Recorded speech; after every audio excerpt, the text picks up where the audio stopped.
Trevor Noah's show in Bangalore got canceled, and the organizers of that show, BookMyShow, are getting blasted. So for those of you guys who don't know, Trevor Noah is a comedian, and a lot of people here in India love his comedy, and he was supposed to do 2 shows back-to-back here in Bangalore, and there was so much hype around this performance, this stand-up comedy performance that he was going to do, but of course, again, it got canceled. He actually tweeted out saying, "Dear Bengaluru, India," I think he meant to say Bengaluru, "I was looking forward to performing in your amazing city, but due to technical issues, we've been forced to cancel both shows." Now, Trevor Noah is a gentleman, so he didn't point out the fact that the organizer of the event was to blame and that organizer was BookMyShow. But then one of the attendees actually posted this viral tweet thread. His name is Ashok. So he said that the venue choice for the event was atrocious, terrible access to roads, and the parking, which I think is under the purview of BookMyShow, was utter chaos to the point where no one from BookMyShow could be found, just some poor DriveU souls hanging around watching the fun. And just to be clear, DriveU was not in charge here. It's just that their drivers had driven people to the event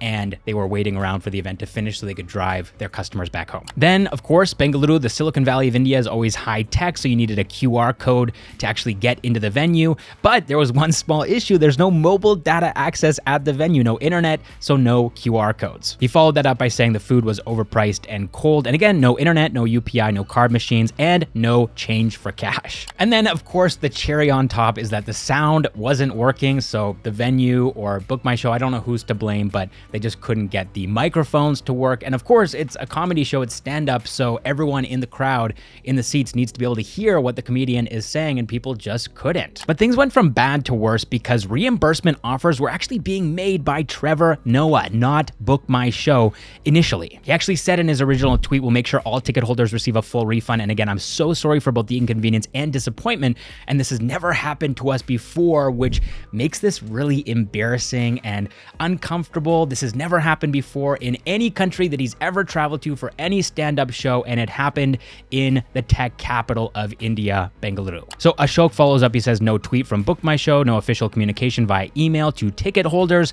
Very poor. They make the late 90s Indian cricket stadium experiences seem godlike in comparison." Now, BookMyShow did eventually release a statement they posted on Twitter. And by the way, this company was founded in 1999, so they've had more than 20 years, more than 2 decades to figure this stuff out. And they have actually been doing events for the last couple of years too. So they're not just a bookings company. I know a couple of people are saying, "What does BookMyShow have to do with this? They're just a platform. They're just a facilitator of booking tickets."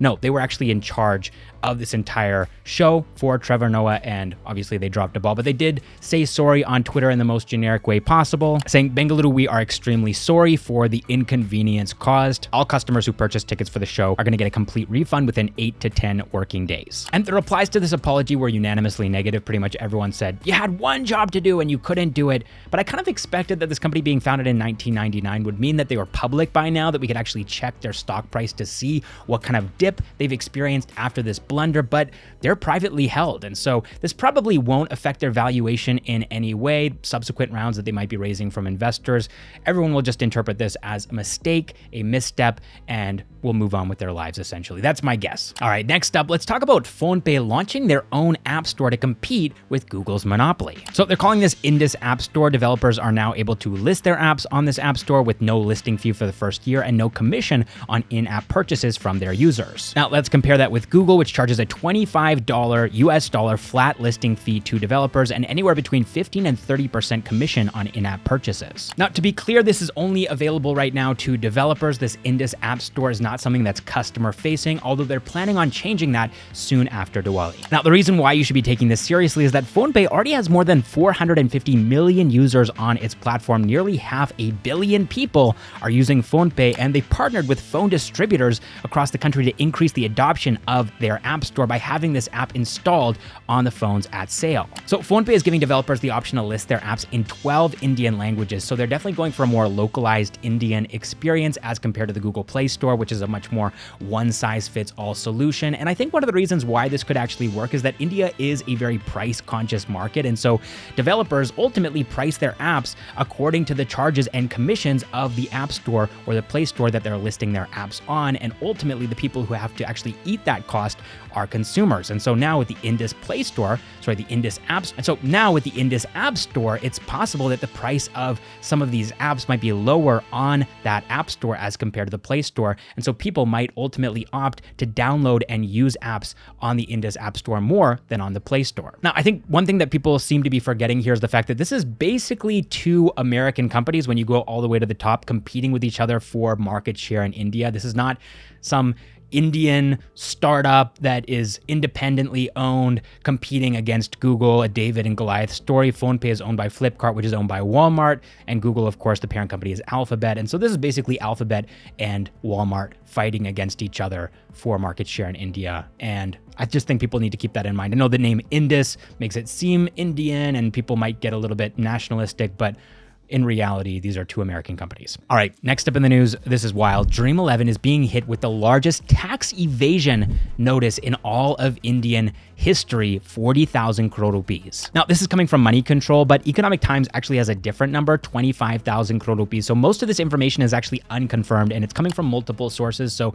definitely take it with a grain of salt. This story is not completely written yet. We don't know necessarily all of the finer details. However, the larger idea here is something called retroactive tax. Now, what is retroactive tax? Well, it's exactly what it sounds like. Basically, when the government changes taxes, they will retroactively apply that recent change, which they've just created, to all of the previous years that a company that is liable to pay that tax today, they will apply that to all of the years that that company has been in operation. So for example, in the case of Dream11, they've been around since 2008. And so this retroactive tax would apply to more than a decade and a half of the company's operations and revenue. If we look at Dream11's revenue for the last 5 years, they made about 9,500 crore rupees. So in this case, it seems like the government is asking them to pay 4x of their last 5 years revenue, which if that seems unfair, Dream11 also agrees, and they've actually filed a petition against this decision. And Dream11 isn't alone here. According to Economic Times, about a dozen of these notices have been sent out to various companies, and Gamescraft is one of them. So they're currently fighting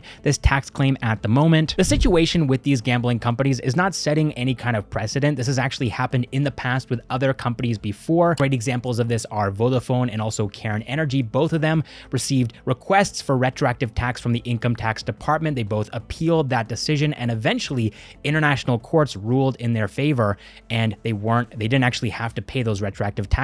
And ultimately in India, the taxation law amendment bill was actually brought to parliament to do away with retroactive taxes for good. But it seems like now this 28% GST thing is sort of bringing this issue back up to the surface. So we're really gonna have to wait and see what happens.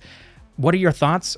People obviously have a lot of opinions here. Some people think good riddance, let these companies go bankrupt and who cares? Other people are saying, no, this doesn't really set a good precedent. It doesn't look good optically on a global level for investors who want to put money into these companies. It makes it seem like India's business landscape is not as stable as they used to think.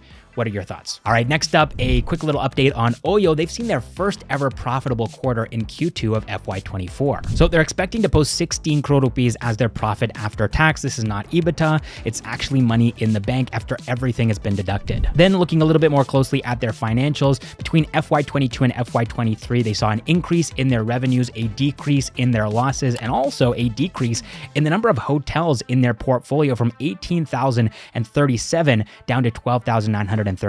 So it really seems like Oyo has turned over a new leaf here. This is a new chapter for the company, but also in other news, India is entering into a new chapter when it comes to its startup ecosystem, because just this last week, India crossed 1 lakh startups in the country. Piyush Goyal, India's Commerce and Industry Minister, announced that India has more than 1 lakh government-recognized startups, marking the success of the Startup India mission. And one little data point that I think really highlights how incredible this accomplishment is that back in 2016, India only had 450 government-recognized startups. All right, next up in the news, I'll try to keep this one quick. Byju's, there's a bit of an update, and it looks like more employees are going to be laid off. According to multiple news reports, Byju's may be laying off between 4,000 and 5,000 employees. According to a Byju spokesperson, we're in the final stages of a business restructuring exercise to simplify operating structures, reduce the cost base, and better cash flow management. Also, though, in typical Byju's fashion, they have made a new policy that employees are absolutely not, under any circumstances, allowed to speak to the media. You are not allowed to speak directly with any media house or provide company's information, including pictures, videos, screenshots, etc. Any violation of this will be taken up by the company seriously and may result in appropriate disciplinary and legal action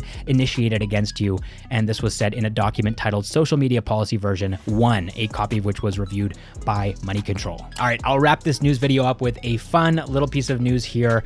CRED is going viral this week for all kinds of crazy cars leaving building their garage in Indranagar. I'll just put the video on screen here. At one point, even an aeroplane was parked in front of CRED's office. Multiple cars, including the Batmobile, were spotted leaving CRED's garage. And of course, in typical CRED style, this was actually a marketing stunt for the launch of their latest product offering called CRED Garage. So according to the CRED Garage website, this is basically a ledger for your vehicles. You can track your vehicle spending, view your traffic challans, recharge FASTag, and getting reminders on things like pollution certificate and also renewing your insurance. All right, next up, our startup of the week this week is Wega Labs. This is a mobile gaming startup that is actually backed by Antler. They're building mid-core strategy games. This is not Web3, this is not gambling, this is just pure fun mobile gaming, and I'll let the founder Harsh tell you more about his company.